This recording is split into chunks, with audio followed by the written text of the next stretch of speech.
Graça e paz, amados irmãos da comunidade evangélica Vida Plena, e também a você que tem acompanhado aqui os nossos encontros pelo nosso canal. Sejam todos muito bem-vindos. Já fomos ministrados por meio dos louvores e agora continuaremos a ser ministrados pela palavra do Senhor.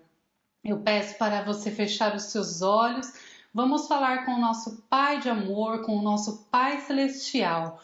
Pai querido, amado, obrigada, Senhor, por este dia que o Senhor preparou para nós. Obrigada por esse encontro com os meus irmãos, Senhor. Pai, nós estamos aqui, Senhor Jesus, alegres, Pai, alegres porque podemos, Senhor Jesus, aprender mais e mais do Senhor, mais da Tua palavra. A Tua palavra que é viva, a Tua palavra que é eficaz, a Tua palavra que ilumina os olhos do nosso entendimento, a Tua palavra que nos guia em toda a verdade, Senhor. Obrigada, Jesus. Espírito Santo, eu peço para que o Senhor venha estar preparando os nossos corações para receber a Tua palavra. Prepara o meu coração, Senhor, em nome de Jesus, que neste momento não haja nenhuma interferência. Tudo aquilo, Senhor Jesus, que queira roubar o nosso tempo com o Senhor, seja repreendido em nome de Jesus. Nós queremos estar totalmente, Senhor Jesus, voltados para Ti neste momento, Pai. Em nome de Jesus eu peço a Ti, Senhor, vem com a Tua graça, vem com a Tua unção, vem com a Tua capacitação do alto céu, Pai. Em nome de Jesus, Senhor.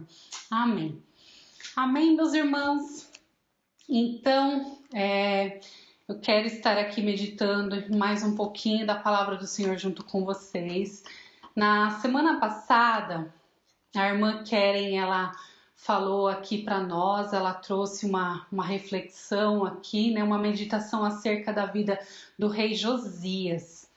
E ela falou acerca do rei lá que eles haviam encontrado, né, os escritos do Senhor, o livro de Moisés, né? Lembra que ela falou assim, você sabe onde está a sua Bíblia? Lembra? Então, hoje eu quero começar a nossa meditação com uma pergunta aí para você. Você tem valorizado a sua aliança com Deus, ou você tem desprezado?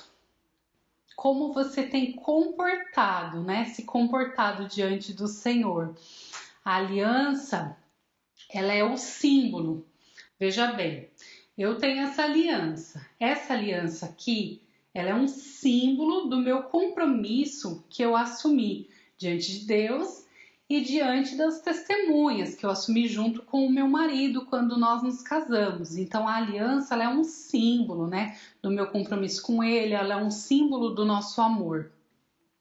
E agora vocês se lembram que na aula passada a Keren falou, né? A Keren falou sobre o rei Josias, que ele imediatamente, quando eles encontraram os escritos, lá o livro de Moisés, logo que eles encontraram, o rei, ele leu, né, tudo, e ele leu com muito temor.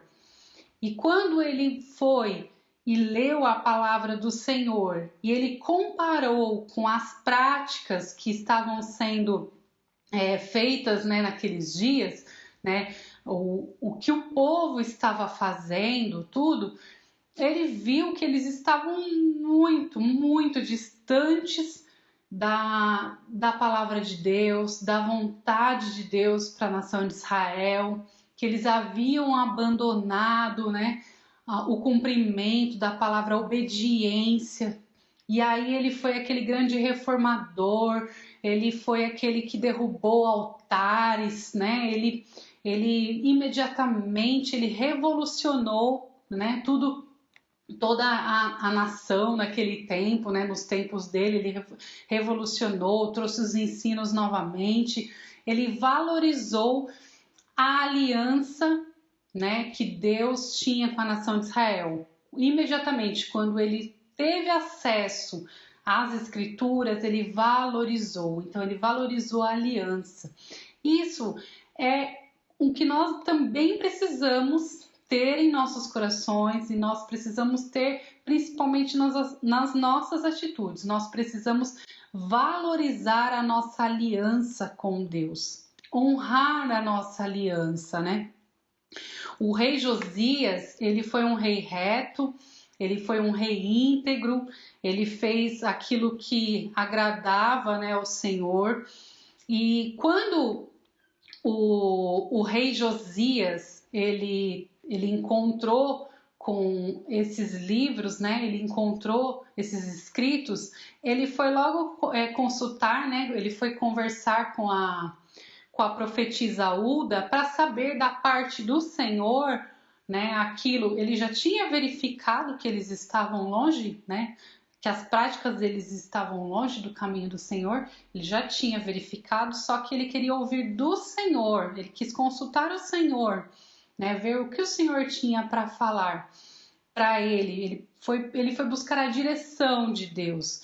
E aí, lá no segundo livro de Reis, no capítulo 22, versículos 16 e 17, diz assim, ó: assim diz o Senhor: eu vou trazer desgraça sobre este lugar e sobre os seus habitantes, tudo o que está escrito no livro que o rei de Judá leu, porque me abandonaram e queimaram incenso a outros deuses, provocando minha ira por meio de todos os ídolos que as mãos deles têm feito. Minha ira arderá contra este lugar e não se apagará.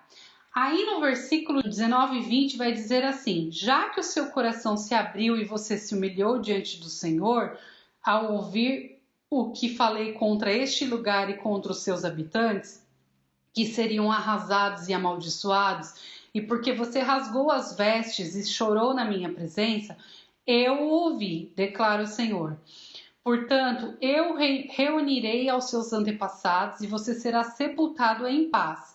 Seus olhos não verão toda a desgraça que eu vou trazer sobre este lugar. Veja, o Senhor, ele tinha então, ele se agradou, né, do coração ali do rei Josias, tudo, mas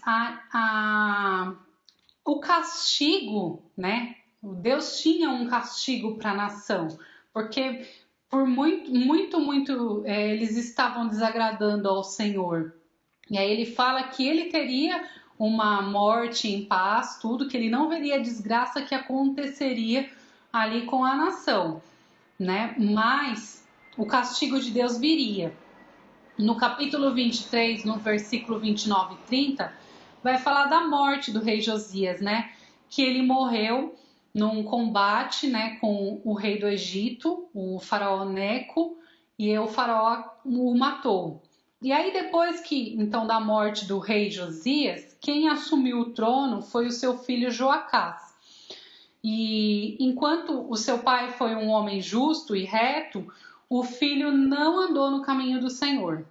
E o filho não agradou o Senhor. E em 2 Reis, no capítulo 23, versículo 32, disse que ele fez o que o Senhor reprova, tal como seus antepassados. O reinado dele durou 3 meses e ele foi preso pelo faraó Neco, e o faraó colocou o outro filho do rei Josias no lugar dele, que é o Eliaquim. Então, Eliaquim que assumiu o trono, né, depois do irmão dele, do Joacás, e o nome do Eliaquim foi mudado para Jeoaquim. Então, Jeoaquim, ele tinha 25 anos quando ele assumiu o trono, e ele reinou por 11 anos em Jerusalém. E Jeoaquim também fez o que era mal aos olhos do Senhor. Isso está lá no segundo livro de Reis, no capítulo 23, versículo 37, que fala que ele fez o que o Senhor reprova, tal como seus antepassados. Jeoaquim foi servo de Nabucodonosor por 3 anos. E depois ele acabou se rebelando, né, contra o rei Nabucodonosor, achando que ele poderia se livrar do rei. E daí, quando ele se rebela, né, contra o rei da Babilônia, daí inicia-se o castigo de Deus contra Judá. Porque o próprio Senhor envia tropas de caldeus, de sírios, moabitas, amonitas contra Judá. E aqui aconteceu a primeira leva, né, dos prisioneiros para a Babilônia. que foi no ano 605 a.C. E dentre essa leva, né, das pessoas que foram levadas cativas lá para a Babilônia, estava o profeta Daniel. Jeoaquim, ele foi arrastado e ele foi morto como um animal. Nem sepultamento ele teve, né, digno de um rei. E aí quem assumiu o trono, né, então com a morte do Jeoaquim, quem assumiu o trono foi o seu filho Joaquim. E o Joaquim, ele reinou por 3 meses só, e ele também, a palavra também fala que ele fez o que era mal aos olhos do Senhor, e nesse tempo, né, aqui mais de 10.000 pessoas foram levadas cativas para a Babilônia, e dentre essas pessoas que foram aqui, também estava o profeta Ezequiel. E todos os tesouros da casa do Senhor foram roubados, bronze, ouro, os homens valentes, né? A palavra fala que todos os homens valentes, príncipes, mulheres, oficiais, os principais homens da terra foram levados cativos para a Babilônia nesse período. E Nabucodonosor estabeleceu então um novo rei, que foi o rei Zedequias, que esse é o principal rei que vamos falar hoje. Bom, Zedequias era um rei mau também, né? Igual aos outros, os antecessores. Ele foi um rei mau também aos olhos do Senhor. Deus já havia usado vários profetas para falar para o povo, né? Para o povo se arrepender, para falar para toda aquela sociedade da época, para eles largarem a idolatria, para eles se arrependerem pelo derramamento de sangue inocente. Só que todos os avisos que o Senhor tinha dado por meio dos seus profetas, eles foram em vão. Nós tivemos aí nesse período, né, teve o profeta Miqueias, Sofonias, Naum, Abacuque. Só que o principal profeta, né, que falou acerca, né, do cativeiro de Judá, né, de Jerusalém, que seria levado cativo para a Babilônia, foi o profeta Jeremias. Jeremias, ele começou a profetizar lá nos tempos, né, do rei Josias, e ele acabou acompanhando aí esses 5 reis aí que nós falamos. Ele profetizou no tempo de todos esses reis aí, e ele sempre estava levando uma palavra do Senhor, sempre para que o povo se arrependesse, para que largasse, né, essas práticas que tanto estava entristecendo e enfurecendo, né, o coração do nosso Deus. E aí, no capítulo 38 do livro de Jeremias, e eu quero ler alguns versículos aqui com vocês, eu peço para você acompanhar na sua Bíblia. No versículo 1 vai dizer assim: E ocorreu que Cefatias, filho de Matã, Gedalias, filho de Pazur, Jucal, filho de Selemias, e Pazur, filho de Malquias, ouviram o que Jeremias estava dizendo a todo o povo. Assim diz o Senhor: aquele que permanecer nessa cidade morrerá pela espada, pela fome e pela peste, mas aquele que se render aos babilônios viverá, escapará com vida e sobreviverá. E assim diz o Senhor: esta cidade certamente será entregue ao exército do rei da Babilônia, que a conquistará. Então os líderes disseram ao rei: este homem deve morrer. Ele está desencorajando os soldados que restaram nessa cidade, bem como todo o povo, com as coisas que ele está dizendo. Este homem não busca o bem deste povo, mas a sua ruína. Veja que o profeta Jeremias, ele profetizava, né, da parte do Senhor, e líderes ficavam falando ali no ouvido do rei, né? Pessoas que não tinham vida com Deus, pessoas que eram falsos profetas. Muitos falavam até da parte do Senhor, falavam aquilo que o Senhor não tinha falado para eles falarem, o Senhor não mandou falar e eles falavam. E isso foi um grande problema nos tempos aí do profeta Jeremias, né? E no versículo 5 fala que o rei Zedequias ele respondeu: ele está em suas mãos. O rei não pode opor-se a vocês. Então ele acabou ouvindo esses líderes, essas pessoas que iam contra o que o profeta Jeremias falava da parte do Senhor. E ele acabou então ouvindo e ouviu os conselhos deles, né? E aí no versículo 6 diz que eles pegaram Jeremias, jogaram na cisterna de Malquias, o filho do rei, a qual ficava no pátio da guarda. Baixaram Jeremias por meio de cordas para dentro da cisterna. Eles jogaram Jeremias dentro de um poço. Não havia água na cisterna, mas somente lama, e Jeremias afundou na lama. Veja o que fizeram com o profeta do Senhor. Mas Ebed-Meleque, o etíope, oficial do palácio real, ouviu que eles tinham jogado Jeremias na cisterna. Ora, o rei estava sentado junto à porta de Benjamim. Ebed-Meleque saiu do palácio e foi dizer-lhe. Então esse Ebed-Meleque, ele se compadeceu ali, né, da situação do profeta Jeremias, e ele foi direto falar com o rei. E ele falou: ó rei, meu senhor, esses homens cometeram mal em tudo o que fizeram ao profeta Jeremias. Eles o jogaram numa cisterna para que morra de fome, pois já não há mais pão na cidade.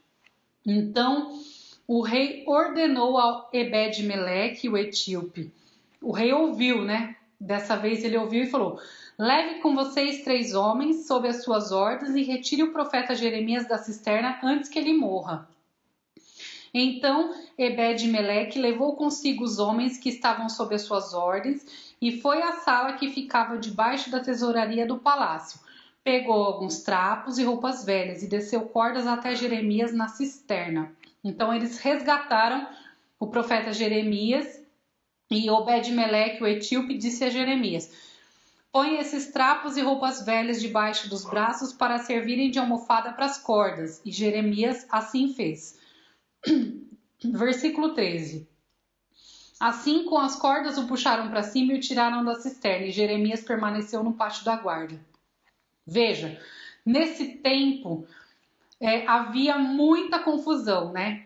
Pois, então, enquanto Jeremias profetizava da parte do Senhor, trazia uma palavra do Senhor, havia muitos falsos profetas que falavam totalmente contrário àquilo que o Senhor estava dizendo, né? Deus chamou Jerusalém de Gomorra.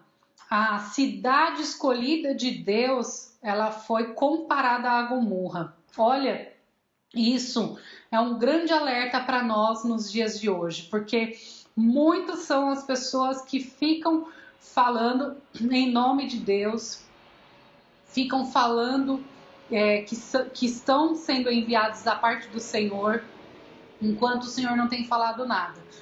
E a palavra fala: ai daqueles, né, que falarem o que eu não falei para falar, né? Veja, muitas são as pessoas que ficam ouvindo, né, ficam dando ouvidos para esses falsos profetas, para esses falsos ensinos, para essas falsas doutrinas. Tenham muito cuidado, irmãos, tenham muito cuidado quando vocês receberem uma profecia. A palavra fala para nós julgarmos a profecia, não o profeta. Então o Espírito Santo, ele habita em nós, ele se comunica conosco. Então quando vier uma profecia, julga a profecia. Se ela não trouxe paz ao seu coração, porque a profecia ela vem para trazer uma edificação, ela vem para exortar, ela vem para confirmar aquilo que você já tem colocado diante do Senhor. Então, muitas vezes você vai receber uma palavra que vai confirmar aquilo que você já tem orado. Então, toma cuidado quando vir pessoas falar com você e falar: Deus manda te dizer, e aquilo não traz paz, aquilo traz uma confusão. Então, toma cuidado com aquilo que você anda falando, amém, amém, eu recebo. Às vezes você está recebendo e não é Deus que está enviando para a sua vida. Muito cuidado. Fica aqui essa lição para nós. E também uma outra importante reflexão para nós aqui nesse momento é que Deus, ele sempre nos dá oportunidade para arrependimento. Deus a todo tempo ele estava chamando o povo para aliança, para voltar para aliança. Ele estava chamando o povo para novamente pertencer à sua família. Deus nos criou para relacionamento. Ele criou o homem porque ele queria se relacionar com o homem. Então, quando nós quebramos a aliança, Deus ele sempre está dando a oportunidade da gente se arrepender, de voltarmos para o caminho do Senhor, voltarmos para a tua palavra, voltarmos para agradar o teu coração, a fazer aquilo que é o propósito dele para as nossas vidas. E Israel, ela foi infiel à aliança. E a aliança, ela é um casamento para a vida toda. Deus, ele tem uma aliança com Israel para a vida toda. E embora o Senhor ele tivesse falado que ele castigaria, porque Deus ele é pai, e o pai ele corrige o seu filho quando o filho está andando fora do caminho, quando o filho está fazendo coisa errada, é dever do pai. O pai não pode ver o filho se desviando, fazendo coisas erradas que não estão agradando e ficar de braços cruzados e deixar o filho se perder. Então é papel do pai a correção. E Deus, ele é pai. Ele é um pai amoroso e ele também nos corrige. Só que a correção de Deus, ela é didática, é para nos trazer ensinamento, para trazer crescimento, ensino. E aqui Deus estava querendo trazer a nação de Israel para de volta para a aliança.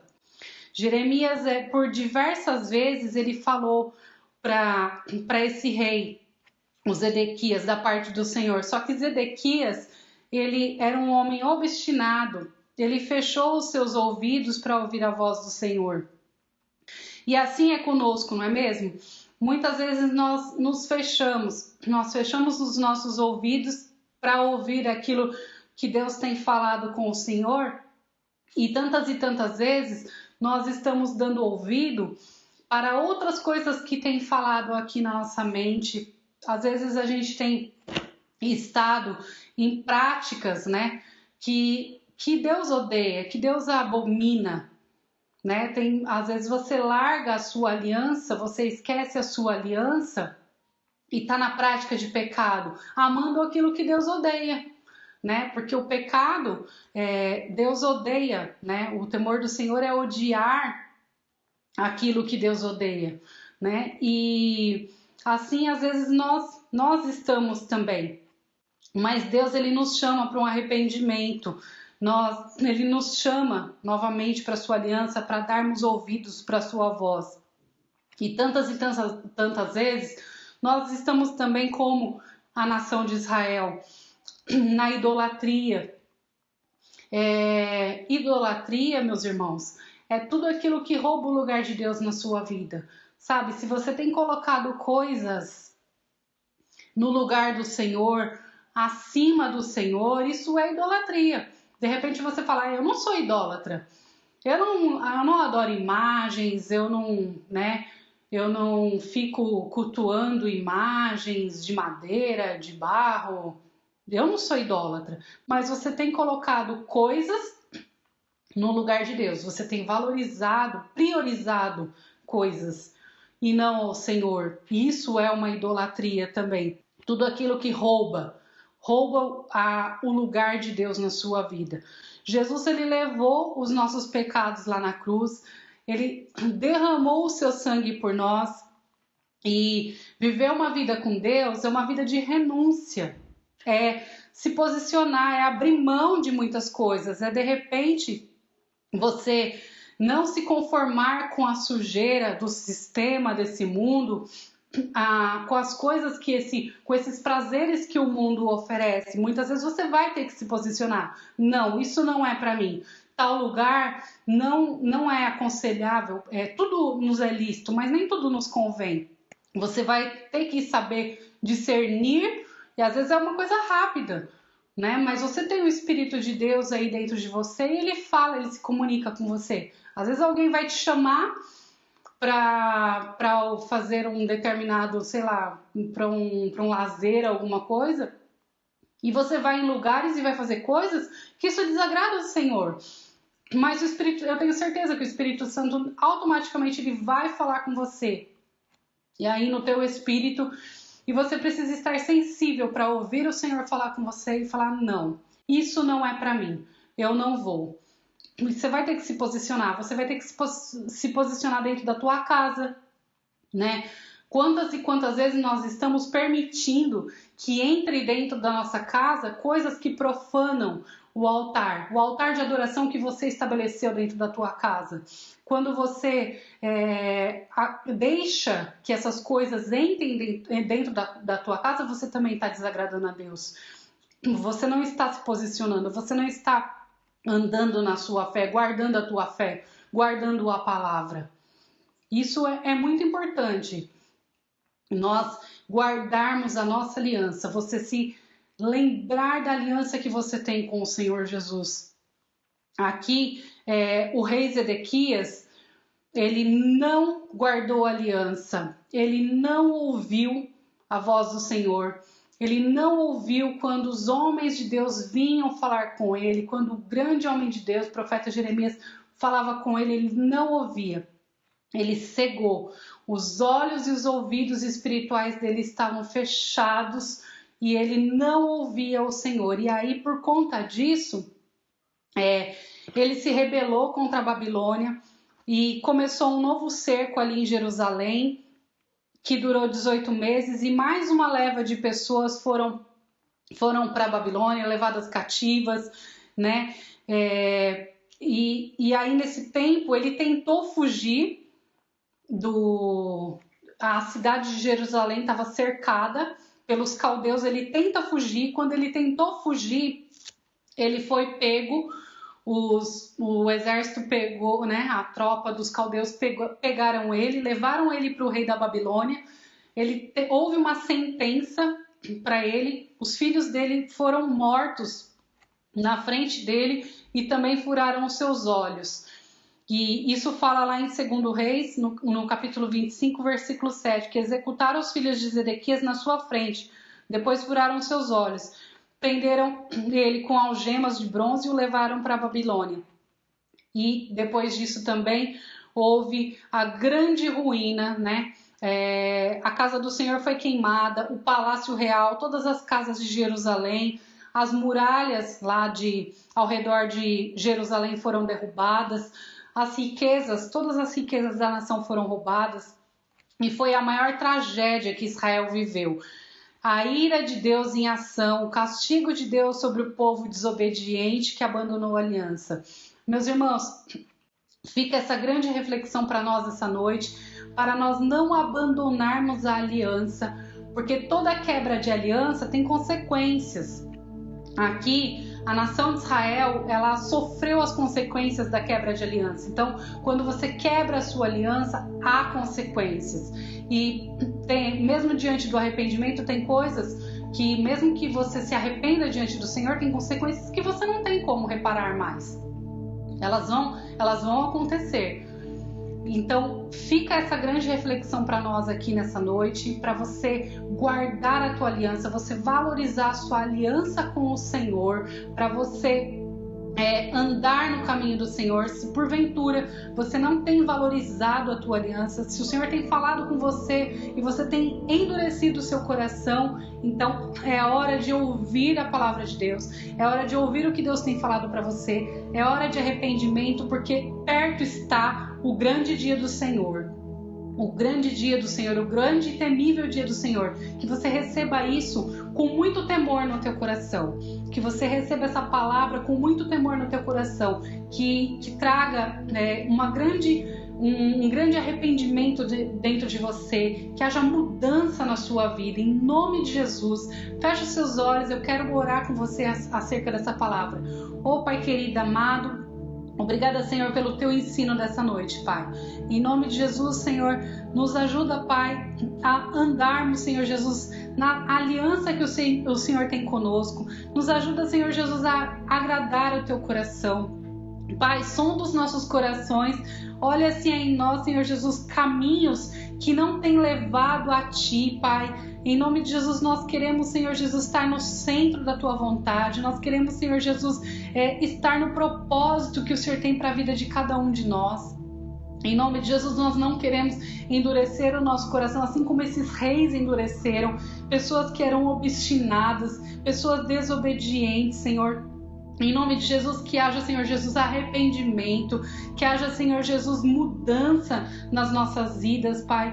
Que ao ouvirmos, Senhor Jesus, este ensino, Senhor Jesus, que nós venhamos aplicar, olhar para as nossas vidas, olhar para cada um de nós, para as nossas atitudes. E, Senhor Jesus, que o Espírito Santo traga neste momento a memória de cada um de nós, Senhor, áreas das nossas vidas que nós temos desonrado, Senhor, que nós temos quebrado a aliança contigo, Pai. Em nome de Jesus, nós nos arrependemos, Senhor, pela idolatria. Nós nos arrependemos cada vez que nós colocamos coisas no teu lugar, acima do teu nome, acima do Senhor, acima da tua vontade. Nós nos arrependemos, Senhor Jesus, pelo derramamento de sangue inocente. Nós nos arrependemos, Senhor Jesus, por práticas de imoralidade. Senhor, em nome de Jesus, Pai, em nome de Jesus, nos perdoa, Senhor. E traga-nos para perto de Ti, Pai. Para perto, Senhor Jesus. Para dentro da Tua aliança, Pai. Nós queremos andar alicerçados com o Senhor. Em nome de Jesus. Meus irmãos, neste momento está sendo também transmitido os dados bancários da nossa comunidade evangélica Vida Plena. Então, você também que tem entendimento, que você devolve o dízimo do Senhor com alegria no teu coração, como forma de adoração, deposita a sua oferta. Não sei se você vai fazer por transferência, por Pix, mas eu quero também abençoar a sua vida, orar pelos dízimos e pelas ofertas que estarão sendo depositadas na casa do Senhor. Pai amado, querido, eu peço também ao Senhor, Pai, para que o Senhor venha abençoar a vida dos meus irmãos, dos dizimistas e ofertantes dessa casa, pelas pessoas, Senhor Jesus, que contribuem com o Teu reino, com amor e alegria no seu coração, em forma de adoração a Ti, Pai. Abre o céu sobre essas vidas, abre o céu sobre essas famílias, Senhor. Em nome de Jesus, venha suprir as necessidades dos teus filhos e venha, Senhor Jesus, também visitar, Pai, aqueles, Senhor, que não estão trabalhando. Visita, Senhor Jesus, o desempregado. Abre portas, Senhor, grandiosas, Pai. Em nome de Jesus, ajuda aqueles que precisam de uma recolocação profissional, Senhor. Em nome de Jesus, venha suprir as necessidades dos teus filhos, Pai. É o que eu te peço. Em nome do Senhor Jesus, amém. Meus irmãos, fiquem na paz, fiquem no Shalom de Deus, tenham um restante de semana abençoado pelo Senhor Jesus. Shalom!